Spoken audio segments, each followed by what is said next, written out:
Thanks for joining me in this session around machine learning in Java. So this is where the question's gonna be. So make sure to scan it if you have any questions. It's gonna be useful in the end, or if you have any questions, I would get back to it by the end of the session to answer your questions. So giving it 5, 4, 3, 2, 1, and then go to my slides. Okay, there you go. Cool. This session is going to be around machine learning. Everyone is talking about it. Exciting past 2 days where we have OpenAI events. I'm not sure if you are following the news. Like a lot of exciting news around LLMs and GenAI and what capabilities we are pushing those machine learning algorithms to do. This talk is not going to discuss primarily what LLM is or LLM stuff. We are just going to focus pre-LLM work, like deep learning, machine learning, and artificial intelligence. Also, disclaimer, I'm not a machine learning expert. I'm, in fact, a backend engineer. My intention behind this talk is basically to highlight that, well, you can play a little bit with machine learning, understand some of the concepts without going deep into details, and build machine learning and artificial intelligence applications, even if you are not a machine learning expert. And if you are Java applications, you can do that as well today. So the boring part, I'm Mohammed. I work for an audio streaming company called Spotify. I'm also a Google developer expert for Google Cloud. I'm originally from Morocco, and when I joined Spotify 3 years back, I had to move to a new country, Sweden. Now, we can talk after this talk about the contrast from weather-wise, moving from a relatively warm country to a relatively cold one, Sweden, but that's something for later. But moving to a new country is challenging in multiple dimensions. It's a new culture, it's a new language, and learning a language is fundamental because you want to be part of the society there. You want to understand what's happening in terms of politics, immigration laws, because that's become more and more important when you're an immigrant, and so on and so forth.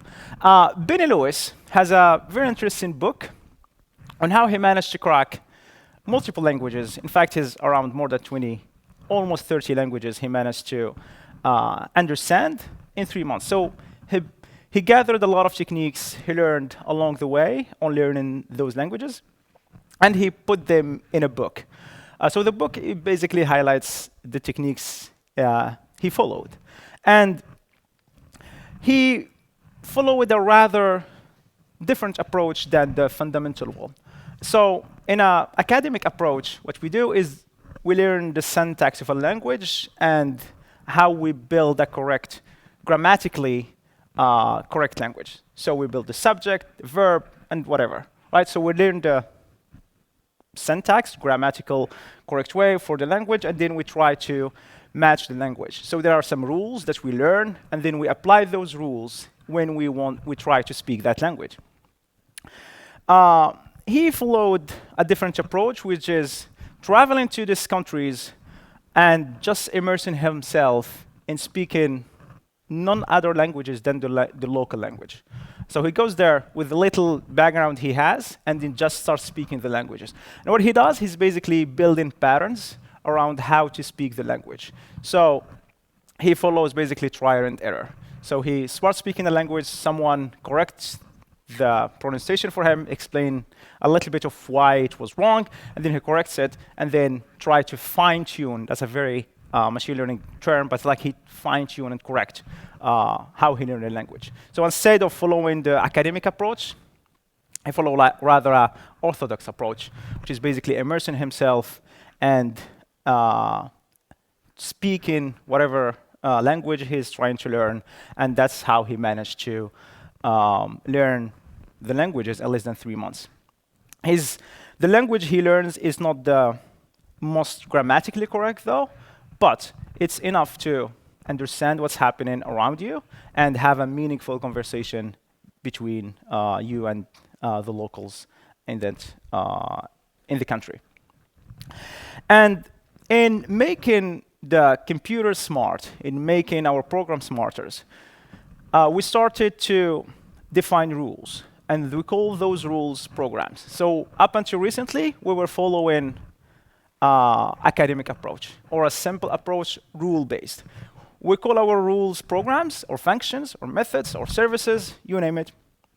And then we apply those rules in order to make the machine smart, in order to tell the machine to do what we wanted it to do. Let's take, for example, and try to model different scenarios here. Started by walk-in. So walk-in is one of the use cases that your project manager asked you to model. So what we do is we find a unit of modeling. In that case, is speed, right? Yeah, it's speed. And we say, if speed is less than 4, we consider that person is walking. That's fine. We deployed it. Everything is working. And then, because that software evolved, every day, the PM came with a new requirement saying that we need to model run-in. So run-in, you're still within the same unit of measure, which is speed. So you say, if it's less than 4, it's walking. Otherwise, you consider it as running. What might change is you introduced a new functionality, a new feature. Then your program is compatible. Then afterward, your PM came with a new requirement saying that we need to model cycling. You're still within the same unit of measure, which is speed. So we say, if less than 4, then walking. If less than 12, you consider it as running. If anything beyond that, you consider it as cycling. But then, the PM came in with a new requirement. Since you managed to crack the first one and the second one, you say, how hard would it be to model a person that is golf? But the problem here is that the unit of measure is different. You can't, the person playing golf is standing still, so the speed is 0. So we need to come up with a new unit of measure. So basically, the rules or the unit that we followed throughout the 3 previous models didn't work anymore. And that's how we need to, in terms of software engineering, we need to do a big refactoring, our project legacy, and that's where we try to have bugs and errors because we're coming up with a new requirements. But that's to say that in traditional way of making the machine smart, what we do is basically we write a set of rules. And those rules are basically our programs. And then we fed the data to those rules, and then we expect the program or expect the machine to come up with answers. And then if the answer is wrong, that's what we call bug. And then we try to fix that bug by changing the rules in order, when we feed the data in, we have a correct answer. So that's what we do as software engineers. That's what we are paid for, and that's basically our way on making the machine smart and making the machine do the things that we want them to do. Machine learning, or artificial intelligence in general, follows a different approach. We feed the machine the answers along with the input. So we feed it the answers, we feed it the data, and we let the machines come up with the best set of rules. That is the big shift between traditional programming model and software engineering that we follow it up until now, and then what machine learning is trying actually to do. So we feed it with data, we feed it with answer, and then it's following some statistical models, some math behind the scenes in order to come up with the different set of rules in order to come up with the best answer. So rather than explicitly declaring what the rules are, we feed it with the data and the answers, and we let the machine actually come up with a set of rules that matches as best as it could the set of answers that we provided it. And the larger your data set is, the larger the answers is, the more correct and precise the set of rules is. And that's why when we talk about machine learning in general, we talk about large amount of data because it helps us to fine-tune and come up with a more precise results.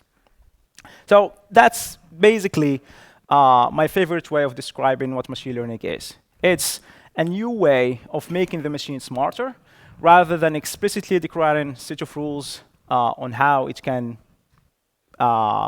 become intelligent. We provide it and we feed it with a lot of data, and they let it map the world with a set of rules by itself. And there are different categorization when we talk about in the artificial intelligence world. Up until in the pop magazines, they use artificial intelligence, machine learning interchangeably, basically, but they are quite different. Artificial intelligence is the first attempt in making the machines basically smart. It started way in the 50s, I think.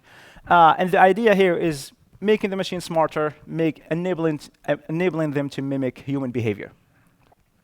And it proved good results when dealing with very specific set of problems, like enabling a machine to play chess.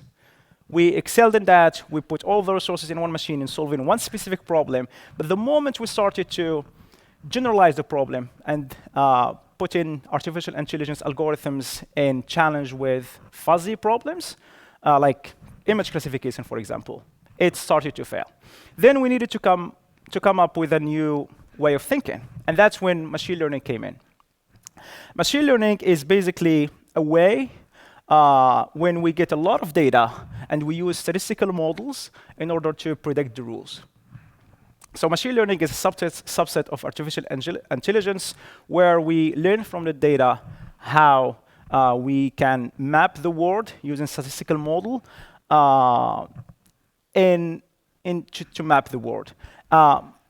We know that machine learning applies a little bit of math, but not as much as you might maybe thought.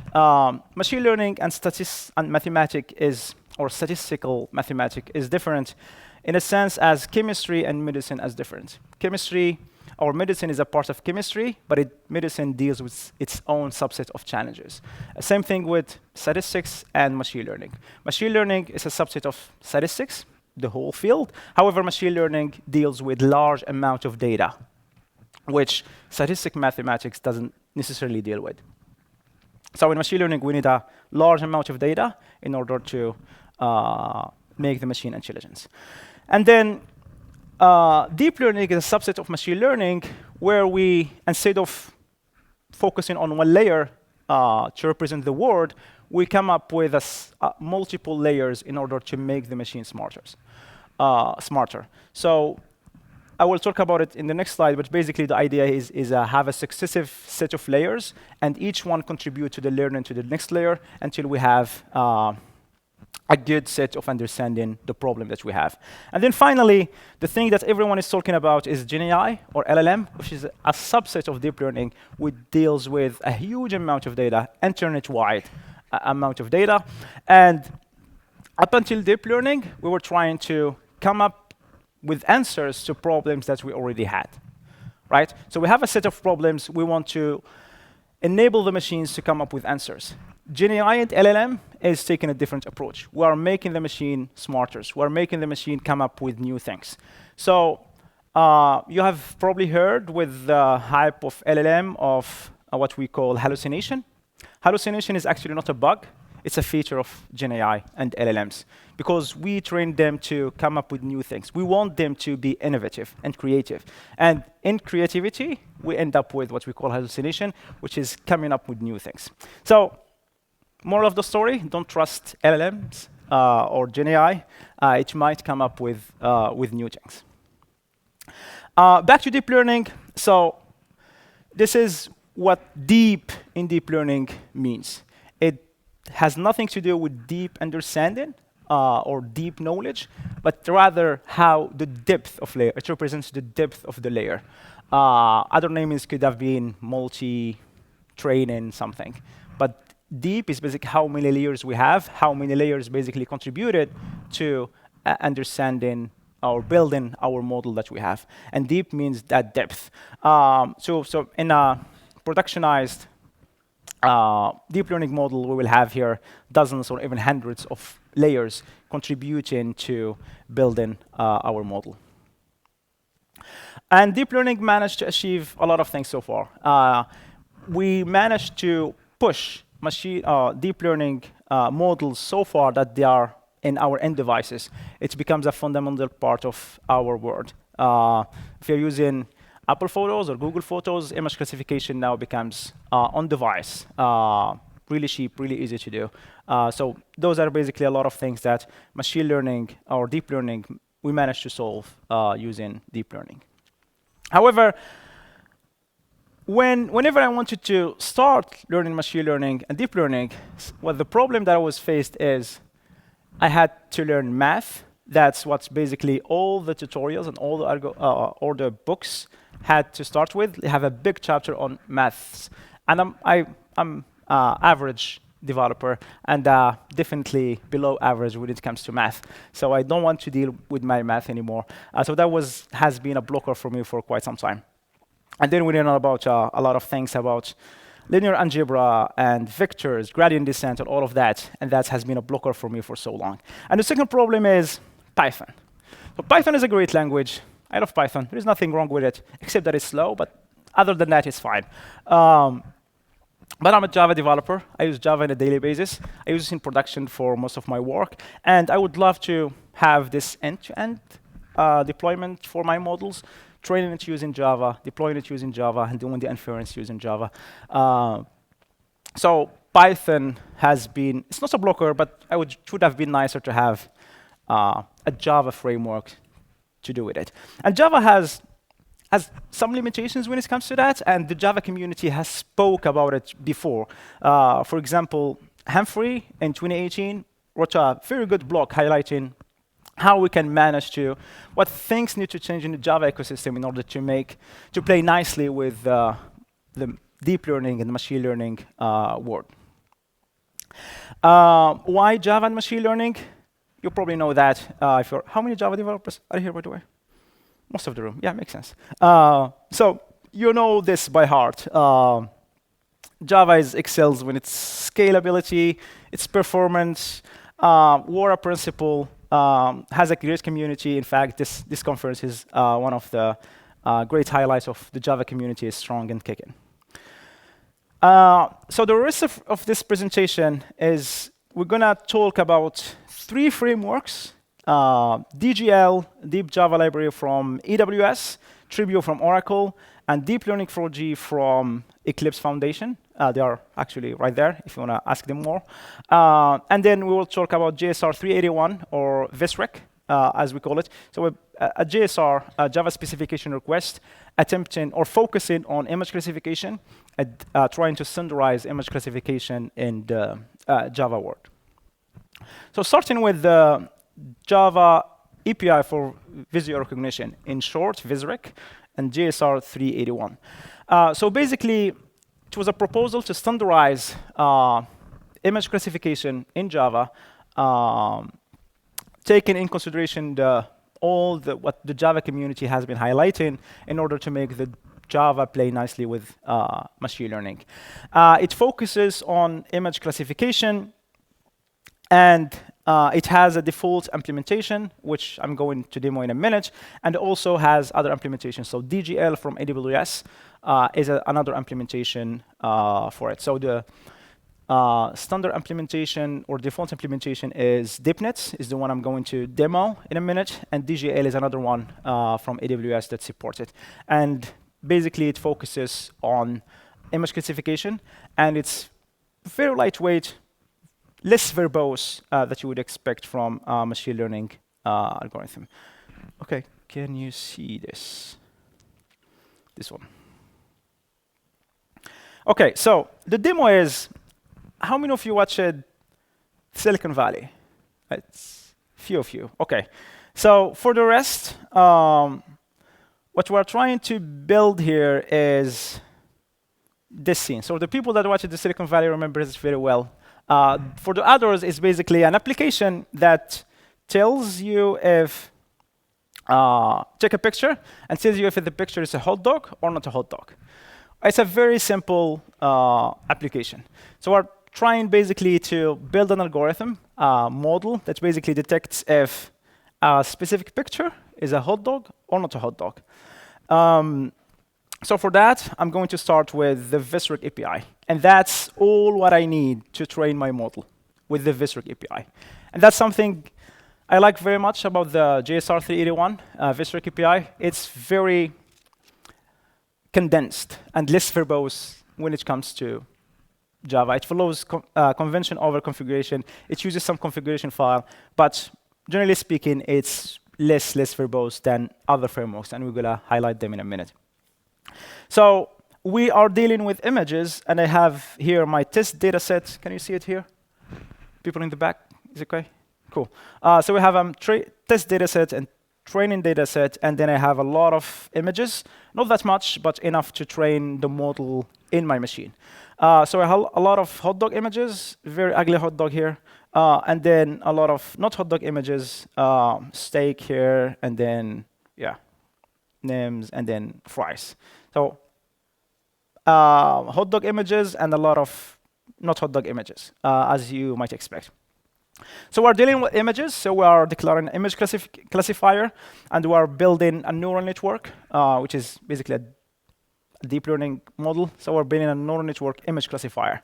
So we are declaring our input class. So the input that we are getting is images, hence the buffered images here. And we're declaring the image and the height of our images, so 121, 28 each. We are declaring the labels, and the labels is specified in the labels texts as in here. We're basically having, okay, can I, yeah. Having two labels, that's what our application needs to do. It's detecting if it's a picture is a hot dog or not a hot dog. What else do we have? We have the labels file, we have the training file, and the training file is a text file. Index should be this one. It's basically getting all the training images that we have and labeling them. So not a hot dog and saying which label is which. Basically enable our machine, filtering our data. It's not like filtering, I forgot what the name is, but it's like preparing the data for training. So we're specifying the image and specifying what label it is. And we use that to train our model. And we're defining the network architecture. And I like that they define it in a JSON file. You might have different opinion here, but it looks pretty straightforward. So it's a very basic neural network algorithm. So it's a convolutional neural network, and generally we use convolutional when we deal with images, especially image classification. We have multiple layers. I have only 3 here. You might expect that this is only for demo purposes. A real-world model would probably need a lot more than that. So we have a convolutional layer, which basically mapping.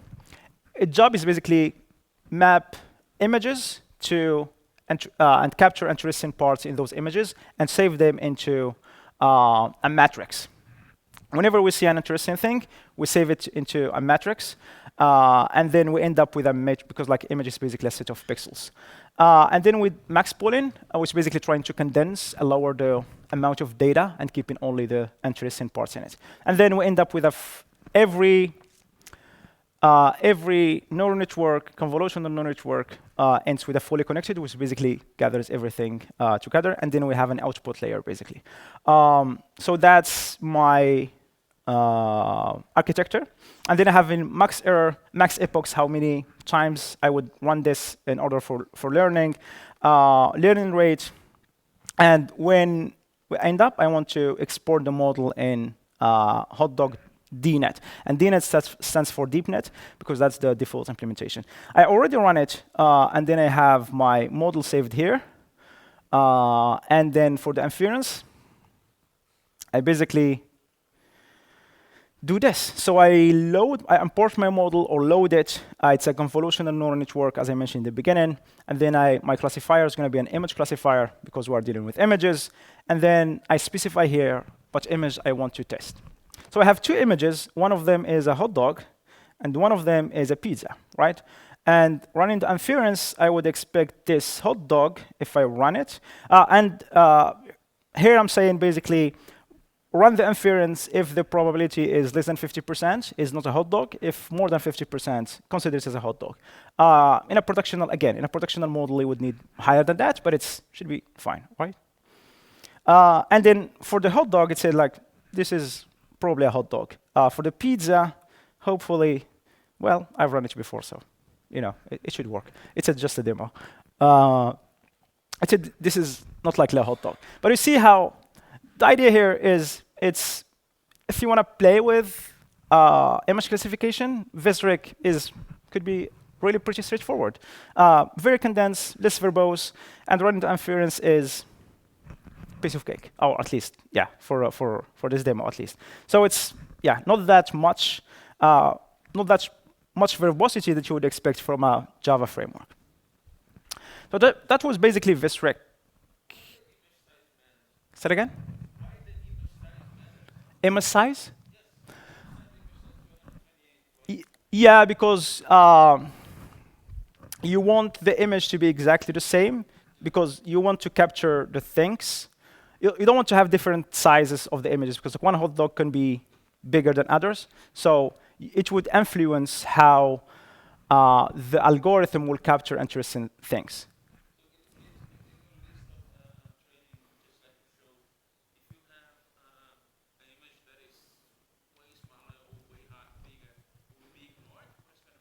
It will scale it down. It will align everything to one set of images. Yeah, so it will align everything to 128. So basically, you need to do some cleanup. I intentionally avoided here. But basically, you want the data to look exactly the same. Your images, or whatever data you have, you want it to be exactly the same. Otherwise, you will end up with noise, and that would impact the precision of your model. That's why we try to unify how the images are, basically. Go ahead.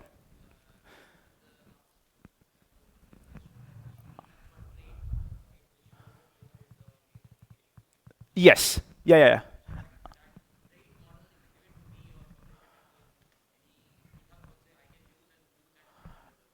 Exactly, yes. So the question was, I saved the model here, if I understood correctly, and then I use it for the inference here. Yeah, I can. So basically what would happen is I would save my model. I would have a place where I run my trainings, and I would save my model into a place like a artifactory for my models, and then I will load it or download it and then upload it for my application to run the inference.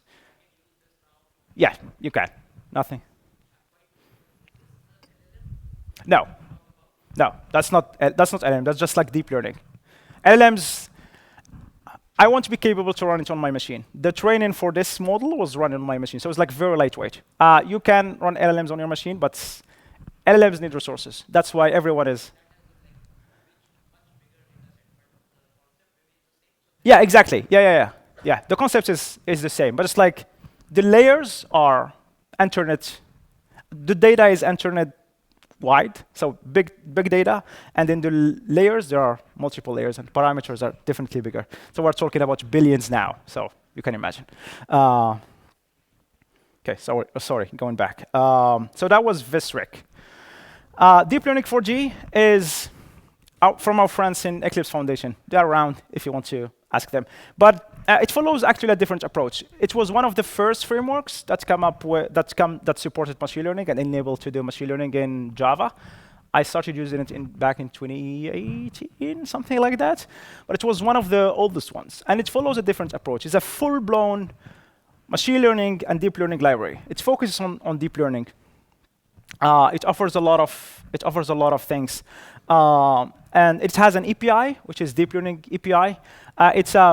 You would see it's a very standard Java API. So the API is Java, and then it has they build their own linear or algebra library. It's ND4G, and that's the library that does the heavy lifting. It's just like a mathematic library that has two backend implementations behind the scenes, CPU and GPU, and it benefits from the power of libnd4g. So it's behind the scenes. It has a C++ backend just to speed up things because you want to run as close to the hardware as possible. But nd4g is a mathematic library that does all the computational logic behind the scenes. So deep learning 4G is the API, and the 4G is where the magic actually happens. And it has DataVeg, which is an ETL library, but deep learning 4G is what we use generally to build our machine learning algorithm. Very quickly, the same example using deep learning 4G, you can already see that it's much longer. But that's intentional. Again, back to your question, you want to unify the data. So we're basically specifying the height and the length. We define in a lot of parameters. So channels is 3 because we have colored images, so RGB. Number of labels, cell2 because hot dog or not a hot dog. Batch size, how many images we want to handle in the same epoch. And the training data set and the testing data set. So that's normal. And then we're loading the data, so it has some API to load the data. And here, it proposes a lot of things. So we have around 100 of images, but that won't be useful for real-world scenarios. So deep learning 4G basically offers some additional libraries. You can basically rotate the images, so you have double amount of data and change the shape of the images in order to have a bigger set of data that you can use. So it offers that as well. Basically, so it's called an image transformer. So basically, we're resizing the images and enabling it to have more data sets in order to increase the precision of my algorithm. But here, where does the magic happen? In this rec, we declared this architecture in JSON file. Here, we declare it in a Java file. So we have activation. So basically, a lot of tweaks. I'm not sure how much I want to go into that, but activation is basically when to activate my machine. When I see something interesting, how to activate my machine learning model. Weight in it. You probably know that when we start, we want to have weights for our initial weights for our machine learning model, and the initial weight we have defined set of algorithms that we can design for that. Optimization algo and everything. So that's a lot of. It's defined within the API, so probably we don't need to go deep into that. But just to emphasize that it's relatively the same thing. So we have the convolutional layer at some sampling layer, which is in the other one what's called max pooling. So basically, we are trying to match the pixels or multiple pixels, a child, into a matrix, a number. Whenever we see something interesting, we mark it. And then the subsampling or max pooling, we're basically trying to lower it down. So we're doing exactly the same thing here. And then we have the output. Dense layer is condensing everything, and the output layer is the output layer. But the interesting thing is we are doing everything here using Java API.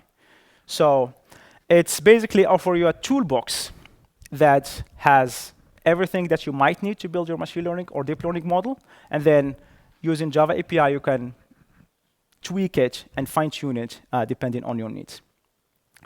So that's basically how I would define my neural network in deep learning 4G. It has a UI server. So a UI server is basically, it embed a web server within the model, within your application. It has a listener, so while the model is training, you would have this nice UI that you can follow how the progress of your model.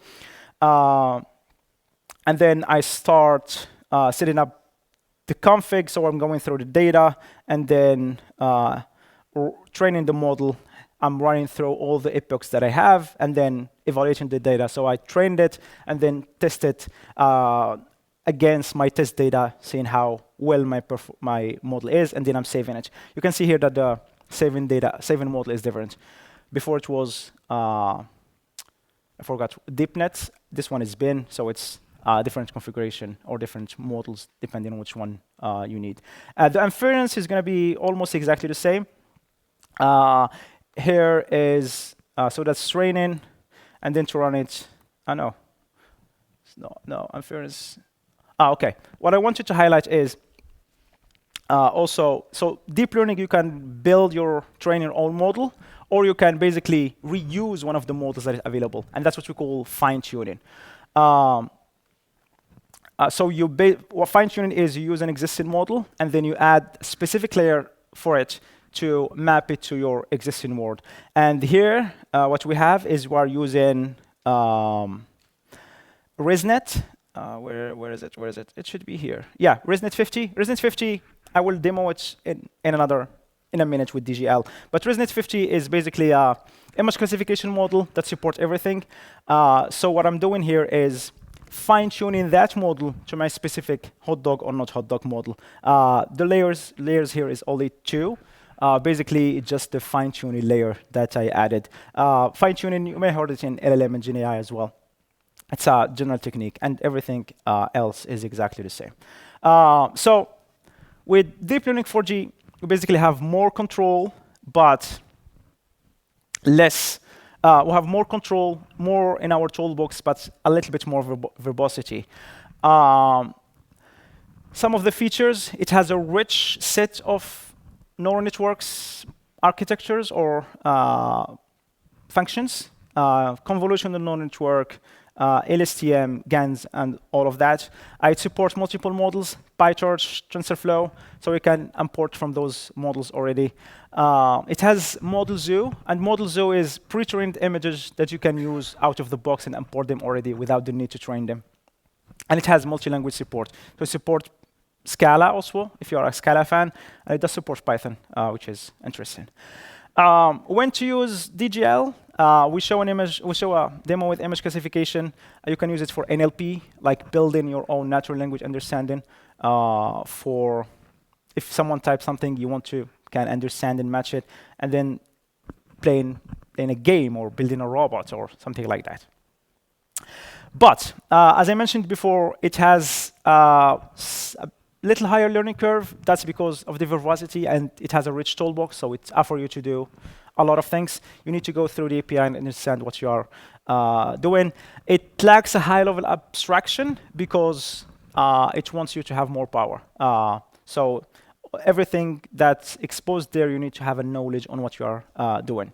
And it's slow release cycle. That's something I wanted to ask the Eclipse Foundation people, but it's like recently it's kind of dropped the speed of releases. The interesting one, and my favorite, is AWS Deep Java Library. So Deep Java Library followed a different approach. So instead of building their own machine learning library, what they did is use the power of the existing ones from non-Java libraries necessarily. So PyTorch, TensorFlow, MXNet, those are well-known, has a large community, battle-tested. Why not reusing them? So what they did is added a layer of abstraction with a Java API on top of that, and has implementation behind the scenes for each and every one. So you can you can pick which one to train your model with, either PyTorch, TensorFlow, MXNet, you pick. So it added that Java library on top of it, and then you can use which one you want. And then you are benefiting basically from the power of those models, which is pretty straightforward. So it has multi-framework support, which is a great thing. So we can train your models with PyTorch, TensorFlow, and all the libraries that you hear in the machine learning world.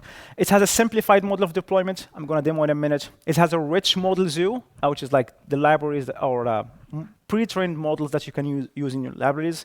That's also I'm going to demo. It has a model serving, and it handles the dependency management for you. So I'm not going to show this code for a DGL, but I'm going to show something they offer, which is DGL serving. So you want to use machine learning or a machine learning model. You don't necessarily need to build one. So they propose this DGL, which is basically an application that proposes 2 APIs, a management API, and they call it an inference API. And it's basically an app that I run locally using Docker here. So if Docker PS, you can see that the application is up and running in port 8080. And the application looks like this. So we have multiple things. So we can use it using the API, or you can use it using the interface. For the API, for example, I'm already deploying the model. So if I ask, you can see that I'm already deploying the model ResNet 80, which is, as I mentioned, a pre-trained, well-defined, well-known image classification model. It's available locally on my machine. If I choose post, then I will upload the model. So you can add the model here from the UI, or you can use the API. But the interesting part is you don't need to build your own, train your own model, or build it. I mentioned models.We, so you can use that or get something that is available from PyTorch or TensorFlow. It needs to be within a specific encoding, as standard format for compatibility. But if you manage to do so, then you can basically pick an image. For example, let's run ResNet, which is an image classification. So you send it to there, and then basically you get an answer. So if you need an image classifier, if you need an image classifier, you don't need basically to train your own and build your own. You just can use one of the available ones, upload it, or you deploy DGL server, and you have a full-blown REST API available for you. So for example, if you have an application that has that treat images and you want to filter explicit content today, you can use that and flag explicit content without the need to build your full-blown model as well and have machine learning engineers and so on and so forth. So it's really easy to use and saves a lot of time, especially if you don't need to deal with machine learning stuff. So DGL, as any deep learning algorithm, image classification, NLP, you can fraud detection with cards and everything, robotics if you want to build your own robot or smart assistants and so on and so forth. Model compatibility can be an issue because they need to build this layer. So using the latest version is not as easy as you might expect. And limited framework support. I just added it because some people mentioned it, but it's not really a case because like they support TensorFlow, PyTorch, and MXNet. PyTorch and TensorFlow was one of the big ones that are available there.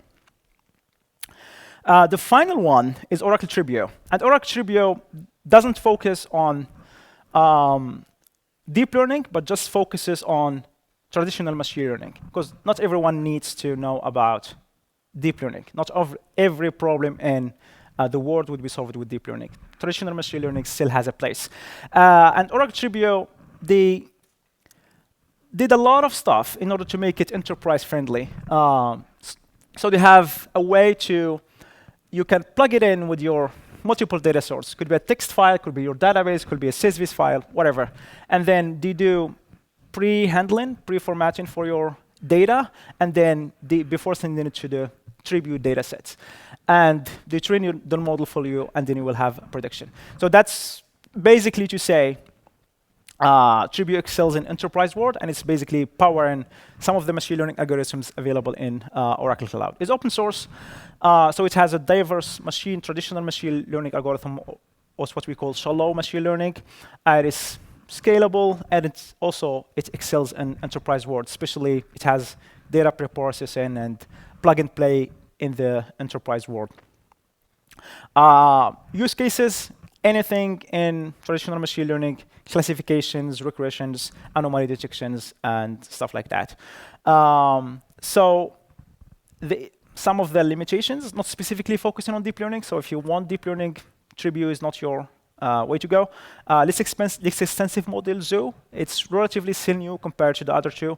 So models.We and the models available to use are less extensive and a smaller community in the ecosystem compared to the other two. And that's because it's relatively new. So when to use each? DGL is my favorite, as I mentioned before. It's recent, it's very active.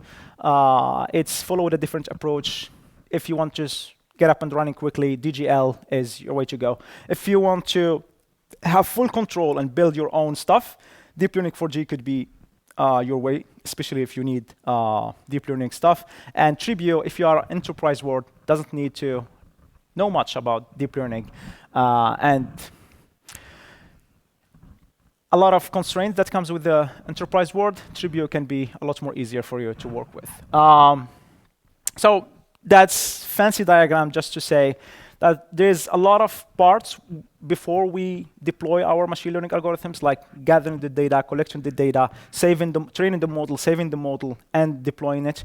And nowadays, we can have the full thing end-to-end using Java, which is something we didn't have before. So we can train our models using one of the three that I mentioned. There's even more.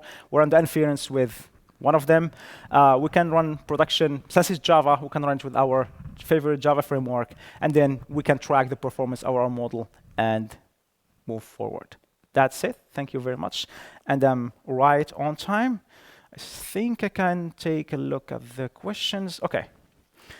I'll take another 5 minutes. I hope the other speaker is fine with it. So do you actually use Java for machine learning at Spotify? If so, could you please give us examples? I can't give that publicly. I don't have the authority or the authorization to do so. Sorry for that. But I can neither confirm or deny. That's the thing. Do the frameworks offer GPU, TPU support? Deep Learning 4G does. DGL does as well, because PyTorch support it. Deep Learning 4G has this D4GL, I think the library was called. So this C++ library offers that. DGL, since it uses PyTorch and TensorFlow, offers that as well. Can Java CPP be replaced with the foreign memory function API in the future? That is more a question for the deep learning, the Eclipse Foundation forks, but I believe so. But it's going to be a lot of work, because like Java CCP is battle tested and used in a lot of products, but I think they would do so once the API is stable. Can we get the slides and the source code? Of course. The source code, I think I already mentioned it here. No? Did I? OK.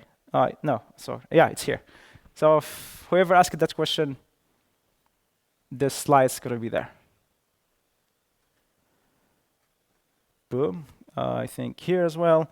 Can Java CCP? I asked that. Do you use in? I did that. Which library would you recommend for reinforcement learning? I'm biased. I would say DGL, because I like it. But both DGL and Deep Learning 4G would work. Both of them can do the work. How about scalability of these frameworks? Can we run them on a cluster? Yes, you can. DGL benefits from PyTorch and everything, so the deployment model, those models support multi-cluster, so you can do that. Deep Learning 4G does as well. I think I've seen it using, at least in training, I've seen it in benefiting from Spark, so it can run the training using Spark, so it can be done that. Which framework you recommend for trying some deep learning stuff? Deep learning, I would recommend DGL. I mean, DGL, I'm biased. DGL is my favorite, so I would recommend DGL all the way. And it's more active and more recent. Can you model more complex model topologies, like transformers, or model using residual and skip connections? I would like to have a discussion around that afterwards. If whoever asked that question, if you can come here. And then we can, you see any performance difference while training. Not really. Depends on what you are training for. Even Deep Learning 4G, even if it's Java mainly, because it benefits from the C++ backend. So it's all the training is happening in C++. But definitely the PyTorch TensorFlow would be huge. Would be a lot more powerful. Your local model on your machine. I trained it on your local machine is an M1 machine, so that model that I showed in the demo is basically on my local machine. It's basically CPU. I forgot to mention that one, sorry for that, but you can basically run Java in Colab. Google Colab. Colab, yeah. So you can run Java in, sorry, yeah, error here, but you can run Java using GBank. I'm not sure if you are aware of it. Very cool project, thanks to the contributors. But you can install Java And then you can run the model in basically GBang in using Google Doc, and you can switch between CPU and GPU. I think that's pretty much it. Thank you very much. If you have any other questions, I'll be just down here. Thank you.